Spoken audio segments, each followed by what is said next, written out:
Hello hello, j'espère que tu vas bien. On se retrouve aujourd'hui pour une nouvelle vidéo et c'est encore une chronique. Je pense que je vais t'en faire assez plus souvent, oui.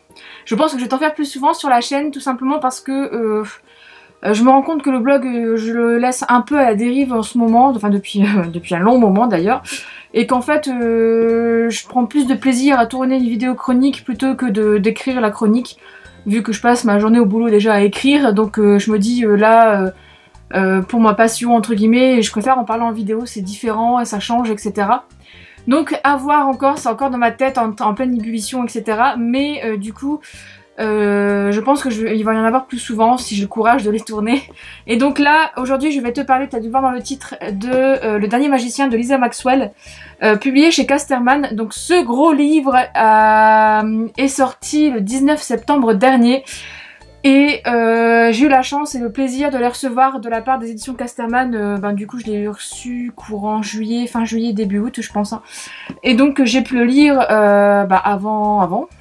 Et je t'en parle seulement maintenant parce que voilà, j'ai pas eu le temps en fait de t'en parler plus avant. Mais en fait c'était en pleine réflexion. Je me disais est-ce que je veux faire une chronique vidéo ou audio ou écrite. Et pour finir voilà, on se retrouve ici. Donc du coup, ce petit livre, enfin tout est relatif parce que c'est quand même un gros bébé de presque 650 pages. Donc moi ce livre m'a faisait énormément de l'œil en fait quand je l'ai vu passer en VO et quand Casterman me l'a proposé et m'a proposé de l'envoyer, j'étais super contente parce que je me suis dit ah là là, ça tombe bien parce que voilà. Et du coup je l'ai lu, je t'avoue que j'ai quand même pris du temps parce que 650 pages c'est quand même quelque chose, généralement maintenant je fais un livre par semaine, peu importe le nombre de pages, mais c'est vrai que 650 pages, il faut les enquiller quand même quoi, et sachant qu'il y a des soirs où je lis pas forcément, ou il y a des journées où je lis pas du tout, donc voilà. Bref, et là donc du coup tu vas plonger dans l'histoire de Esta, qui est une jeune fille qui vit à New York, et qui est en fait tu es dans un monde où à New York vivent des magiciens, qui en fait ne peuvent pas sortir de la ville parce qu'il y a une barrière autour de New York et autour de Manhattan ou je sais plus où, en tout cas c'est à New York et c'est dans Manhattan justement, ils peuvent pas quitter en fait quitter Manhattan, tout simplement parce qu'il y a une barrière qui a été placée en 1904 je crois, et des cacahuètes en tout cas, par un magicien qui a activé cette barrière. Et donc du coup le travail d'Esta entre guillemets, c'est d'aller dans le passé et de rencontrer ce magicien et de tout faire pour détruire cette barrière et pouvoir permettre du coup au magicien de parcourir le monde et de sortir de New York. Voilà, et je t'en dis pas plus parce que c'est beaucoup plus complexe que ça au niveau de l'histoire et c'est vraiment quelque chose qu'il faut découvrir parce que je trouve que c'est ce qui fait l'originalité du bouquin. Moi c'est ça qui me tape, c'est un des points forts en fait de ce livre, c'est le côté en fait comment dire, c'est l'univers en fait qui est hyper complet, hyper bien travaillé, hyper pensé, et comme c'est tu vas suivre Esta en fait au fil des pages, etc., au fil des chapitres. En plus de ça en fait l'auteur a fait quelque chose vraiment de bien sympa. C'est un point de vue omniscient, mais ce qui est bien c'est que tu as parfois des chapitres du point de vue du magicien, du point de vue d'autres personnages en fait qui vont être centraux entre guillemets à l'histoire et qui vont avoir un rôle déterminant en fait.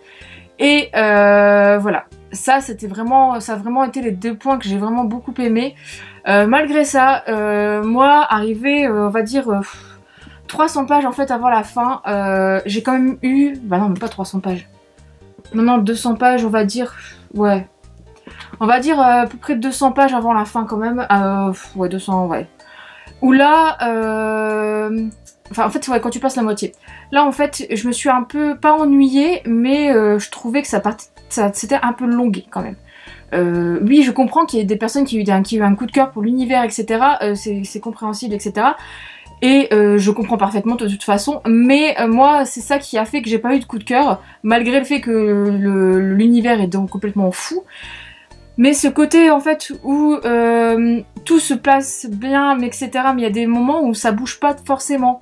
Et donc du coup ben tu stagnes et moi ça m'a... En plus le livre est gros donc tu peux pas l'emporter partout, enfin franchement il y a des facteurs comme ça qui peuvent embêter certains lecteurs, moi c'est mon cas. Et du coup bah ça m'a lassé en fait à arriver à peu près à ce moment-là quoi. Ça m'a lassé, je me suis dit zut c'est dommage parce que j'ai envie de savoir ce qui va se passer comme à la fin et etc. Et je sens que c'est... En fait tu sens que il y a quelque chose qui se prépare, t'essayes d'anticiper et sincèrement la fin est juste énorme. Énorme. Franchement je m'attendais pas à ça, il y a des retournements de situation de fou, il y a des choses que tu n'anticipes pas du tout. Franchement je trouve que Lisa Maxwell a vraiment bien construit le roman, a vraiment bien construit en fait les chapitres, ce qui fait que tu ne vois pas certaines choses arriver du point de vue omniscient d'un personnage, etc. Et du coup ben tu penses à une chose et pour finir tu te trompes sur toute la ligne carrément et t'arrives à une fin qui est juste énorme. Et où les possibilités en fait deviennent, enfin le champ des possibles en fait devient énorme quoi.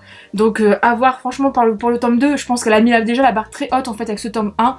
Donc je me dis, on va pas quand même trop espérer du tome 2 parce que enfin généralement les tomes 2, et voilà c'est la continuité etc. C'est le tome 3 qui se rattrape. Mais je suis curieuse de voir jusqu'où elle va aller parce que là vu ce qui se passe à la fin, tu te dis, oh d'accord, ok, et sinon, ça se passe comment chez vous? Enfin voilà.